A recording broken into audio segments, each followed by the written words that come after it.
Ruthless Compassion is a podcast that shows you how to become fiercely kind. I'm the host, Dr. Marcia Sirota, and in each episode, I get into it with experts and regular folks about the things that get in the way of what we want. Things like addiction and mental health, isolation and loneliness, difficult family and work relationships, and the importance of self-care. I want to help you overcome the obstacles to living your best life, and I want to inspire you to become a powerful kindness warrior. Dr. Jordan B. Peterson is a professor of psychiatry at the University of Toronto. He's a clinical psychologist, public speaker, and creator of self-authoring.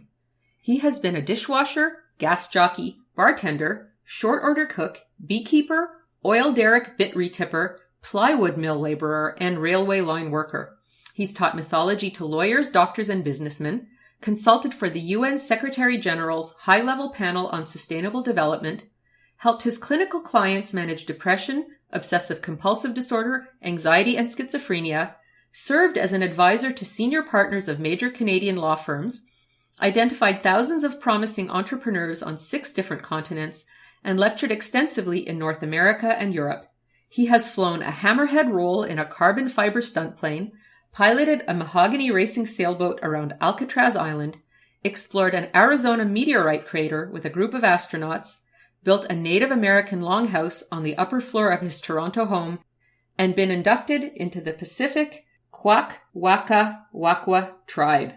With his students and colleagues, Dr. Peterson has published more than 100 scientific papers, transforming the modern understanding of personality and revolutionized the psychology of religion with his now classic book, Maps of Meaning, The Architecture of Belief. As a Harvard professor, he was nominated for the prestigious Levinson Teaching Prize, and he is regarded by his current University of Toronto students as one of 3 truly life-changing teachers. He's a Quora Most Viewed Writer in Values and Principles in Parenting and Education with 100,000 Twitter followers and 21,000 Facebook likes. Welcome, Dr. Jordan Peterson. Welcome, Dr. Jordan Peterson, to the Ruthless Compassion podcast. Oh, thank you very much. That's a great name, by the way. How did you come up with that name? Well, I see that the tables have already turned on this interview.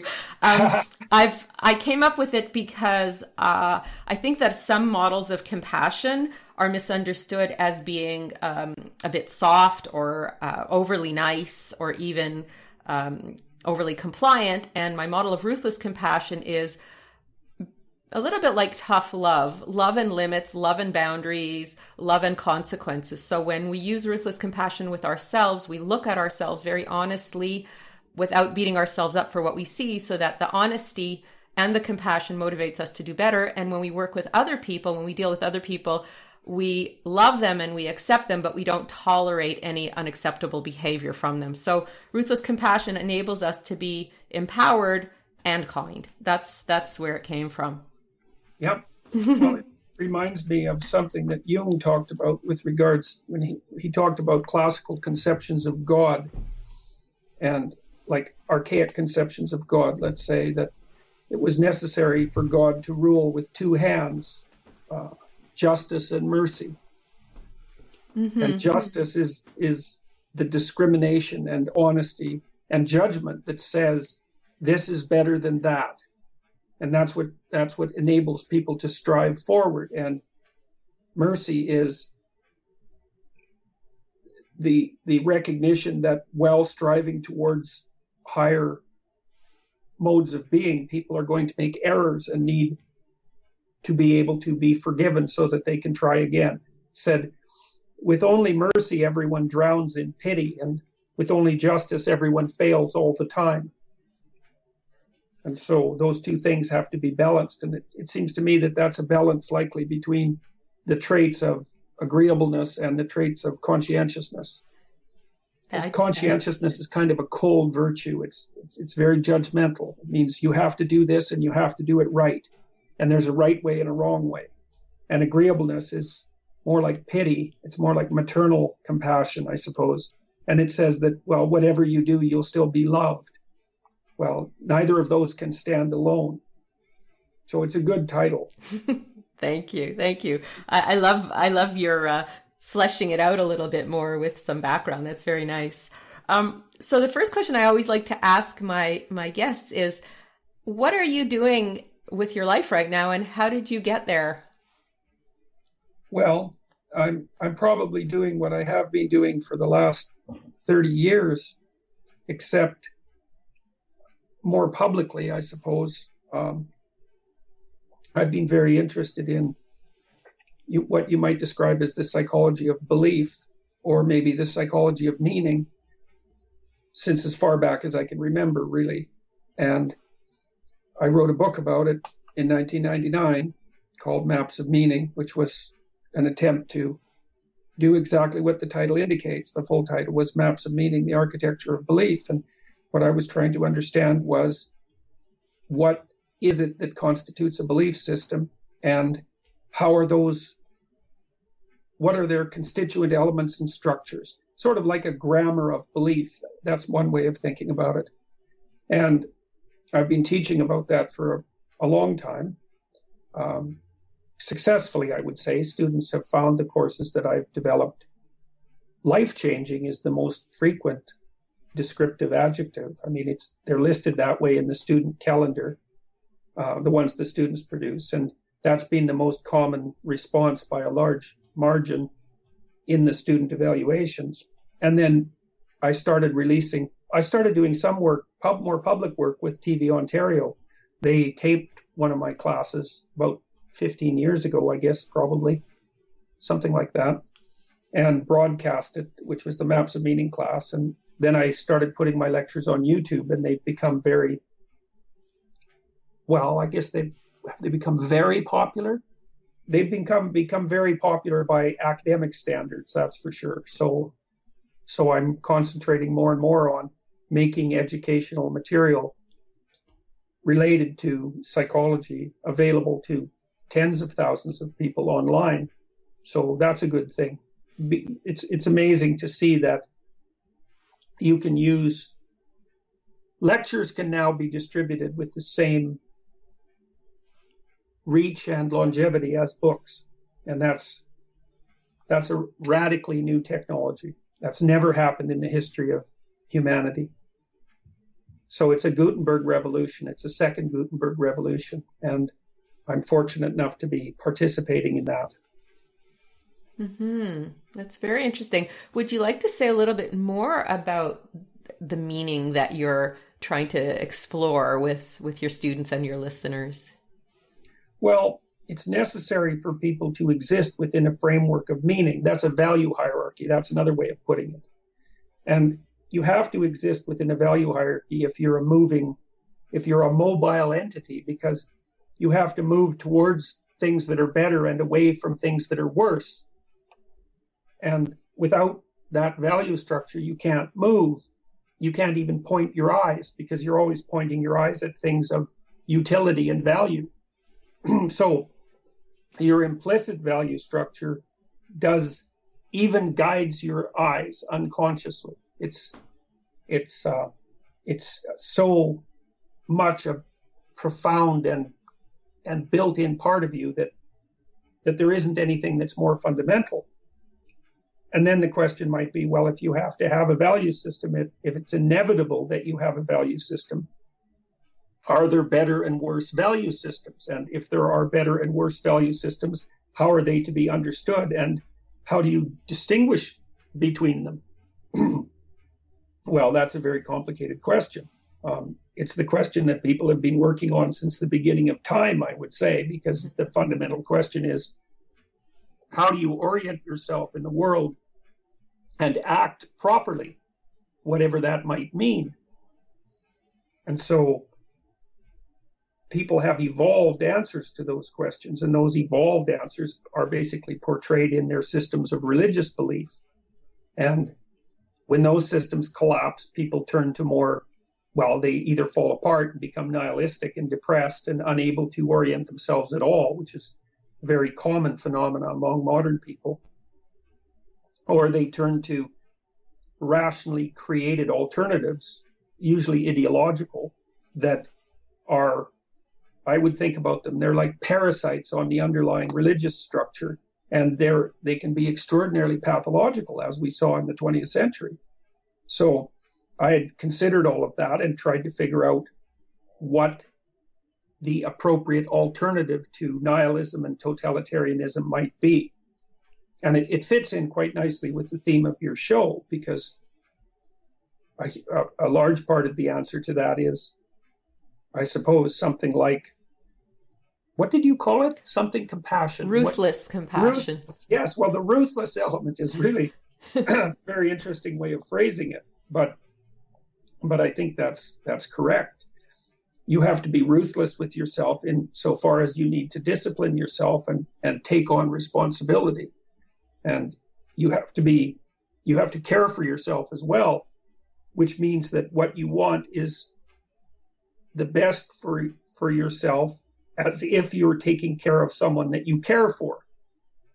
That doesn't mean, obviously, letting yourself gorge on cookies like a manic 3-year-old. That's not in your best interest over the medium to long term. And so I've been deeply considering old stories mostly, and also from the perspective of scientific psychology and neuroscience, trying to understand what story we should be acting out and why. And so that's the basis of my work. And people find it very helpful. I've found it very helpful, for sure. And it's predicated on the assumption that all games are equally playable, and that's nonsense. So a lot of my hypothesizing about how value systems do and should emerge has been derived from my studies of Jean Piaget.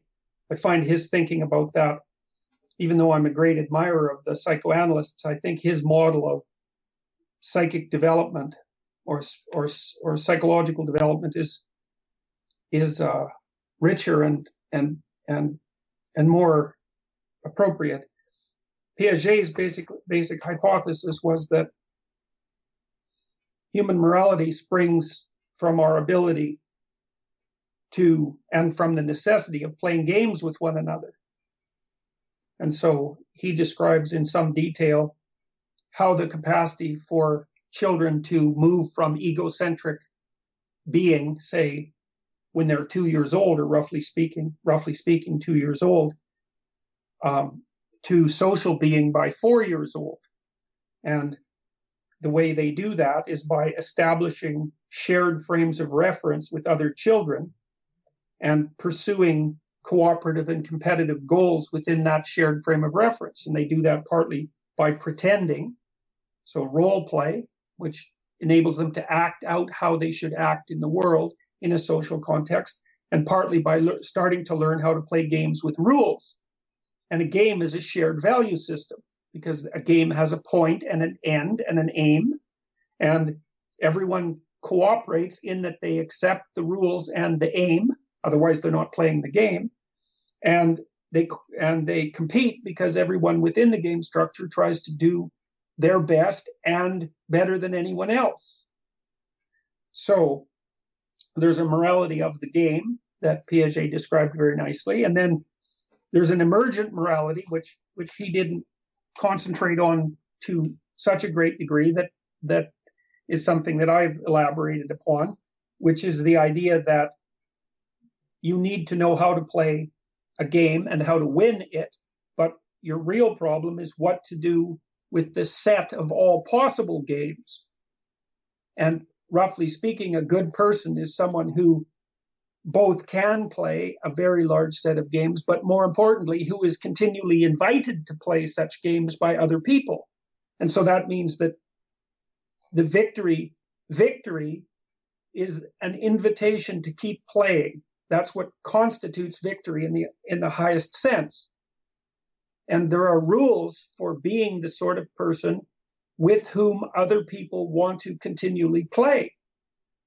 And it's not arbitrary, like by any stretch of the imagination. Everyone knows that when you watch any sort of game, you can tell who's a good sport and who isn't. And that's a morality that transcends the domain of any single game.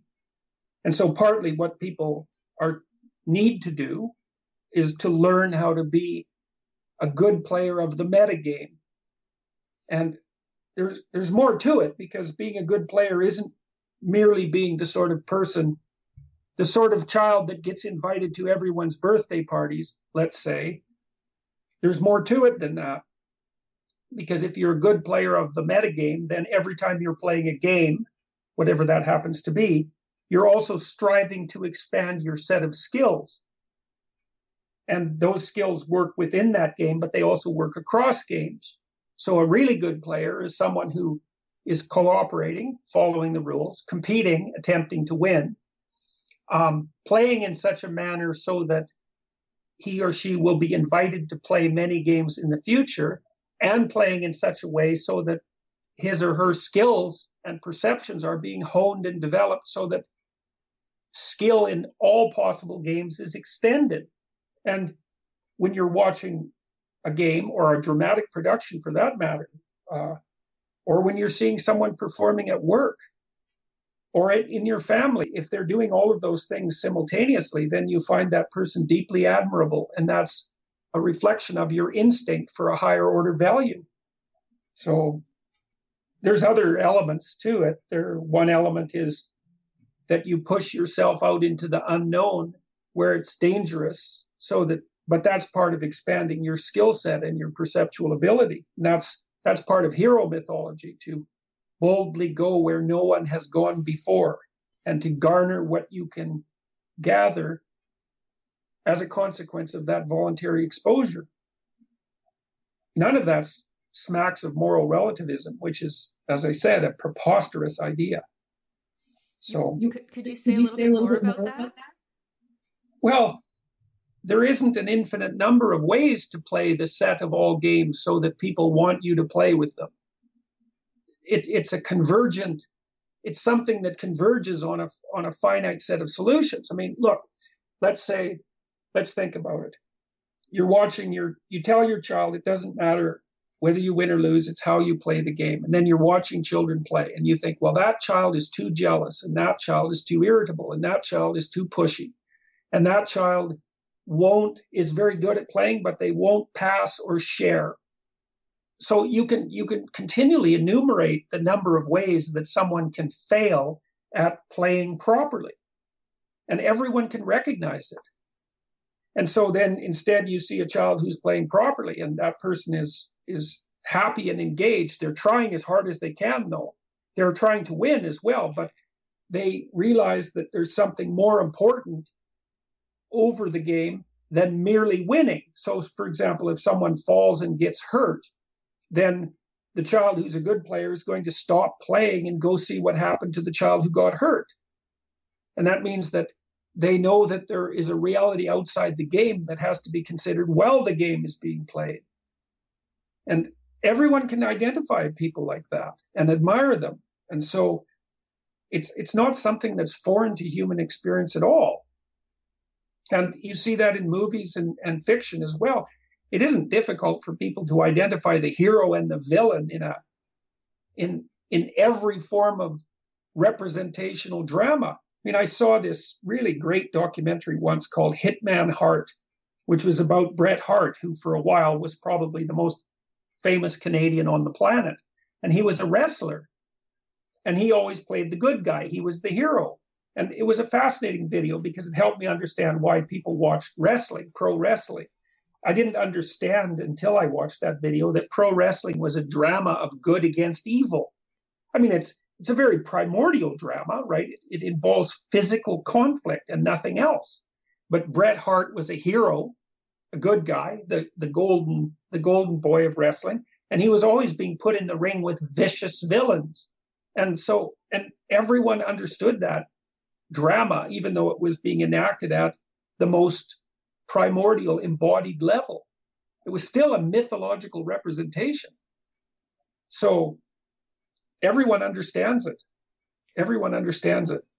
I mean, that's why there are stories of redeemers and heroes and messiahs everywhere in the world, because all of those ideas are images of the perfect mode of being, and that's the player who plays properly. So can I ask you a quick question then? Sure. In this day and age, when we have people who are playing improperly, let's say, and being successful, how do you account for that? How do you account for people who lie and cheat and steal and oppress and still seem to be, quote unquote, winning? And are popular as well. Well, first of all, you account for that partly because, and you already know this because of how you named your podcast, the opposite of nasty is not good. The opposite of nasty is a pushover. There's nothing good about being a pushover. So part of the reason that the anti-hero is a popular figure is because you have to be tough and awake in order to be good. And most people who think they're good aren't. They're just nice. They're inoffensive. And so people are attracted to the darker elements of personality because they understand instinctively that you have to integrate the aggressive and vicious side into your personality to be a genuinely admirable person. So, I mean, I can give you a funny example of that. So the Google Engineer group, did some sociology recently. I always get a kick out of engineers when they do sociology because they have no idea when they're being politically incorrect. So they just tell the truth. They were looking at pornography use among men and women on internet searches, millions of searches. They had the whole Google database. And they found that men and women both frequently used pornography, except men used visual pornography and women used literary pornography. And you can find this out if you go online and look up Harlequin romances, for example, because Harlequin has a line of pretty sexually explicit romances. And one of the things that the Google engineers did was analyze the content of these pornographic romances and find out who the main characters were. And they found that there were 5 characters of fantasy that typified women's pornography. And the men were surgeons, pirates, vampires, werewolves, and billionaires. Well, and of course, women want someone dangerous. Okay, so back to and men need to be someone dangerous. That doesn't mean they have to be evil people. It just means that they have to have the capacity for that well developed, or they're just harmless and inoffensive. And everyone knows from every romantic comedy ever made that the harmless, offensive friend type of guy never gets the girl. Mm-hmm. He's the one that the girl goes and talks to about the trouble with her real relationship. Anyways, you ask how people who aren't so good can be successful. And well, the first answer is, it depends on what you mean by success. There's something successful about being a successful monster. You might say that that's more successful than being just a mere pushover. And of course, that's associated with Jung's idea of the integration of the shadow.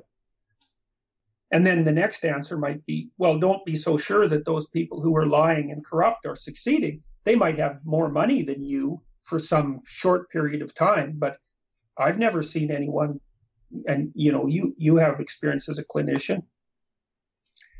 The psychopathic type that you're speaking of never has any close relationships, never has anyone trust them except, temporarily while they're working out their evil plot. They have to move from place to place. They're prone to catastrophic collapses. So the success of the corrupt is illusory in my estimation. And it's not real. I don't think that people get away with anything ever. So, and even if they do win because they made more money, let's say, or gained more power temporarily, it's a pretty pathetic victory. I was going to say, when you mentioned how illusory and temporary the win is for the sociopathic personality, it reminded me of how we need to all integrate our own shadow. So we have to find that ruthlessness within ourselves as well as the compassion so that we can identify the lack of compassion and the presence merely of ruthlessness in these sociopathic Right. Well, people. Yes, exactly. That's why if you're harmless, you're just a fruit tree waiting to be plucked bare. Because when you encounter, and the clinical literature on this is pretty clear, if you're naive, which would be harmless, let's say, and overly trusting, and you encounter someone malevolent, the probability that you'll develop post-traumatic stress disorder is very high. And the reason for that is that the meaning system that you inhabit is incomplete. It has no room for the dark side of reality. And that means that you were overprotected as a child. You know the Disney movie Sleeping Beauty? Mm-hmm.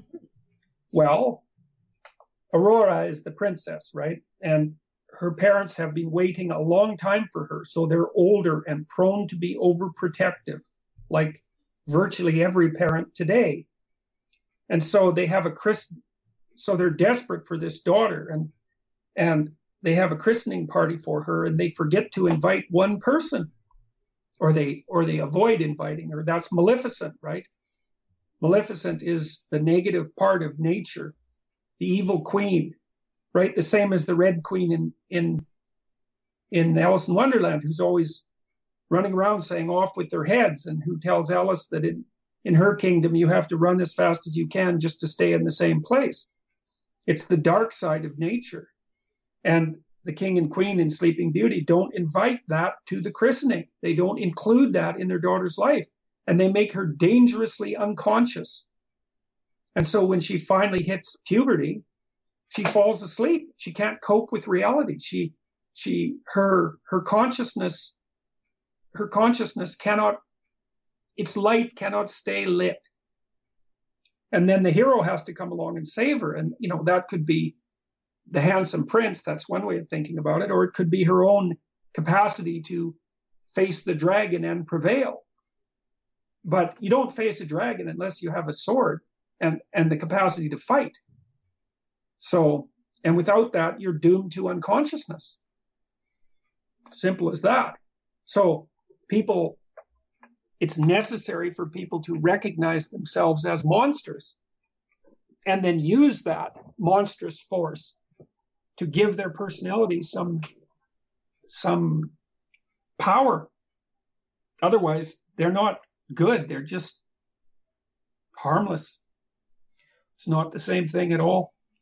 Right. We become neutered and that's right. Impotent. Exactly. And then we confuse that with morality. It's like, well, I never get angry. That's the typical utterance of someone who's far too agreeable. I never get angry. It's like, really? Well, what makes you think that's such a virtue? What you're really saying is, I don't know how to channel my aggression into my life. So I'm, like, as you said, I'm neutered. That's the Oedipal situation, right? That's where the too good mother neuters her son by overprotecting him. So it sounds to me like what you're saying is that we've really gotten into a sort of a split in our Western society, where we have a lot of people who are cheating at the game and a lot of people who are trying too hard to be agreeable. So we have a lot of people who are just enacting shadow only, just monster, and a lot of people who are going to the opposite extreme. How would you envision a solution to this? Well, the first issue is people need to want a solution, and you come to the point of wanting a solution by noting your own suffering. So when Alexander Solzhenitsyn wrote about the concentration camps in Russia, the work camps, and about the broader pathology of the totalitarian Soviet society, one of the things he did was make a case that individual suffering had become heretical in the Soviet Union because the promised utopia was already here. And so if your life wasn't going well, your recognition of the fact that it wasn't going well was an antisocial and counter-revolutionary act. And so you had to falsify the fact of your own suffering in order to maintain your status as an acceptable Soviet citizen. So absolutely dreadful, because everyone had to lie about the worst elements of their own lives. Terrible. Well, I'll tell you another little story that's related to that from a book by T.S. Eliot called The Cocktail Hour, or The Cocktail Party. It's a play. Anyways, in this play, a woman approaches a psychiatrist at a cocktail party and says to him, I really hope there's something wrong with me.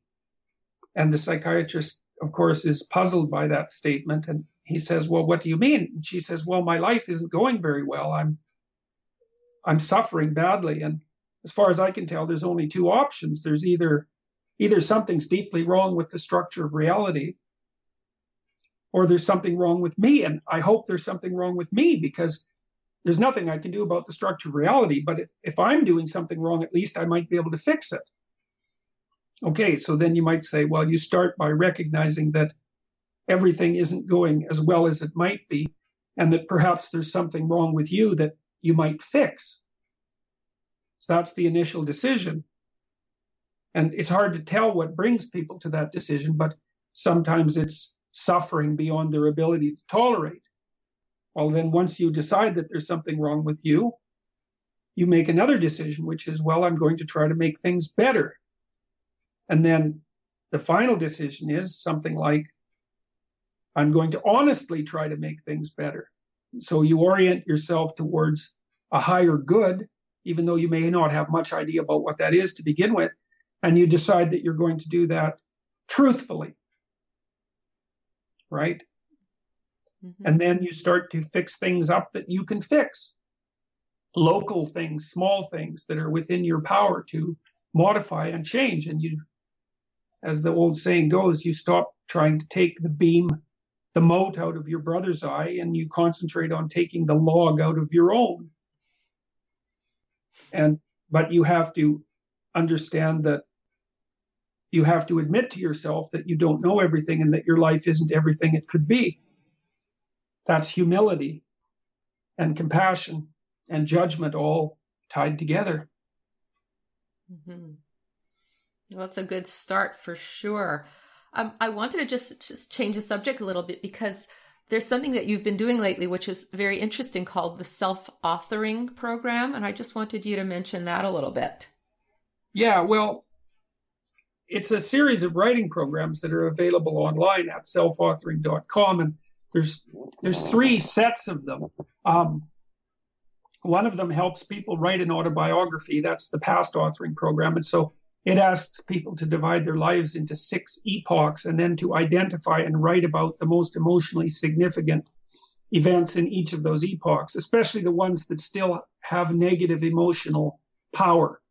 Because if you have an experience that's more than about 18 months old, a memory, and it still has negative significance, like it hurts you or makes you anxious or disgusted or any of those things, or feel despair when you remember it, what it means is that you haven't fully mined that experience for its significance. And so your representation of the world is incomplete, and also your skill set is incomplete. So you need to reconsider that experience until you understand how it arose and what you could do in the future to stop similar things from happening.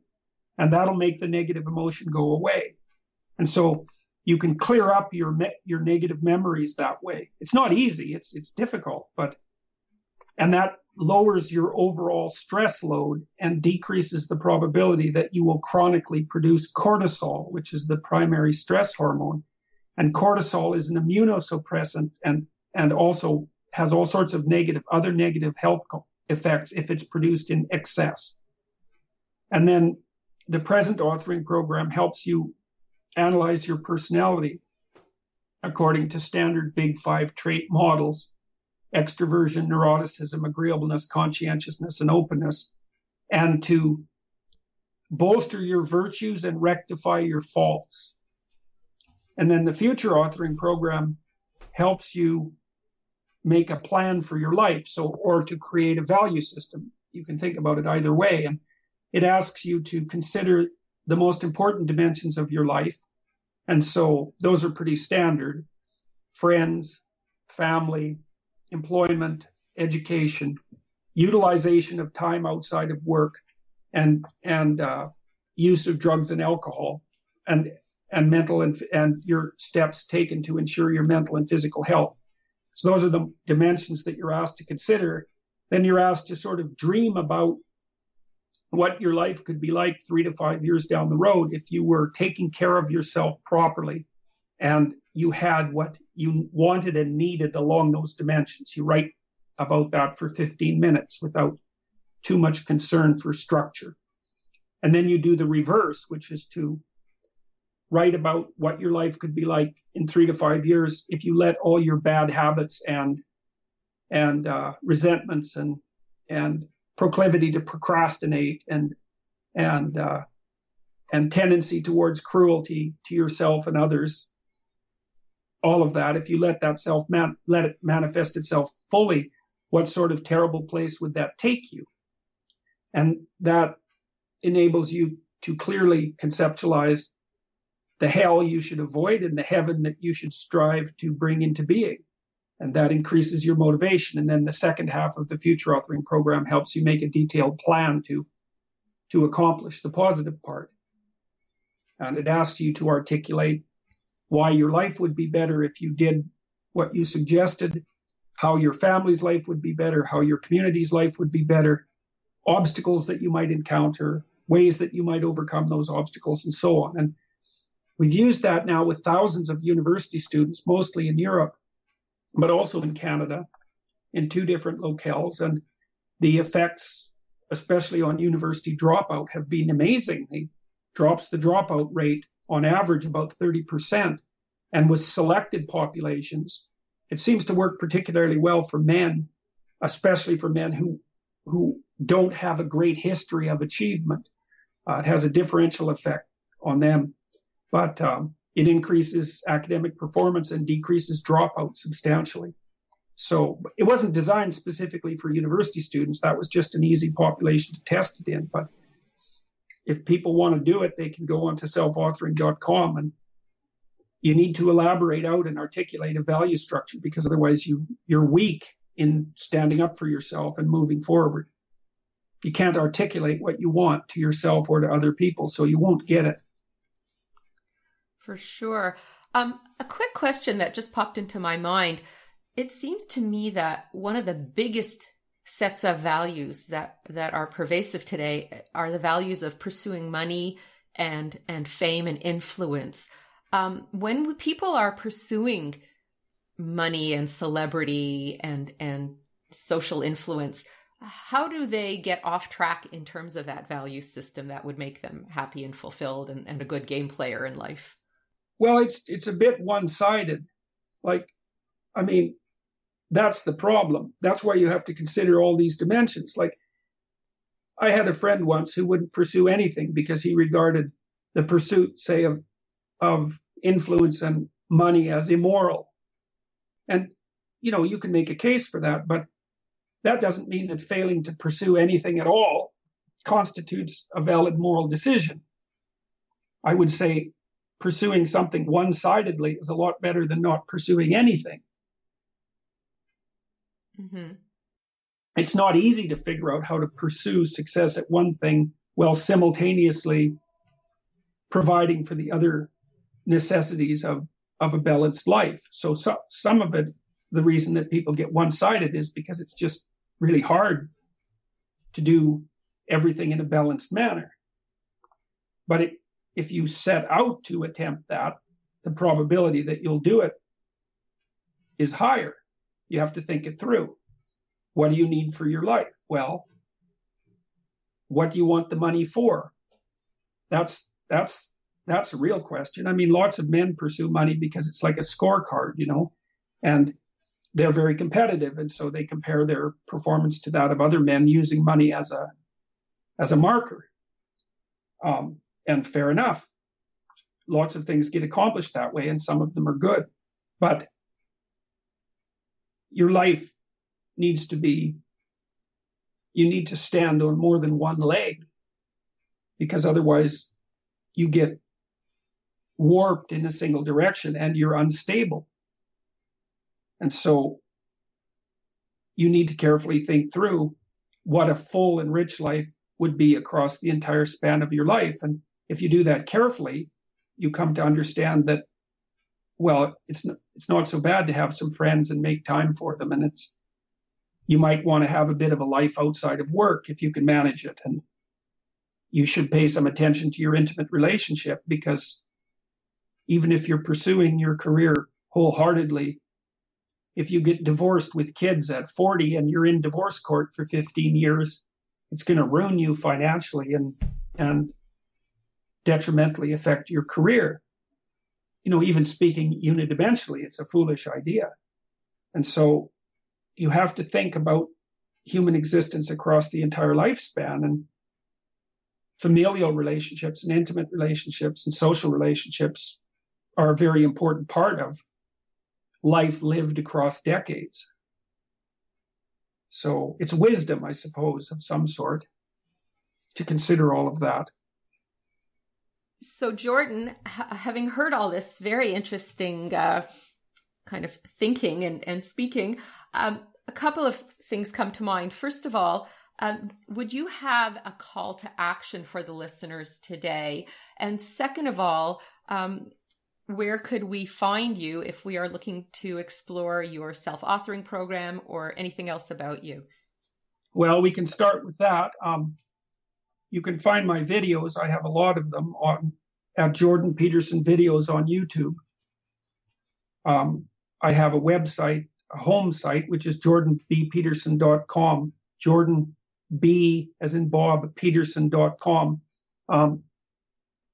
There's a podcast there and some additional information about the sorts of things we were talking about. The self-authoring program is at selfauthoring.com, and the programs are available there for a nominal fee. And then with regards to a call to action, it's like, yeah, that's no problem. It's don't underestimate the utility of putting yourself in order. And you start by wanting things to be better instead of worse. Your desire for revenge and your resentment and your feeling of victimization and all of that, for which there's often real reason, all those things tend to orient people towards destruction and revenge, and that just makes the world a worse place. It's useful to decide that you want things to be better and to devote yourself to that, and to devote yourself to it honestly, and then to start with what you have power to change, which is, there's this old idea, it's a New Testament idea, I guess. I think Christ told his followers that they shouldn't pray in public. They should only pray in private. And it's such a smart idea, because what it means is that you should separate out doing good from being seen to do good. If all your displays of benevolent behavior are public, then really what you're doing is nothing more than self-aggrandizement.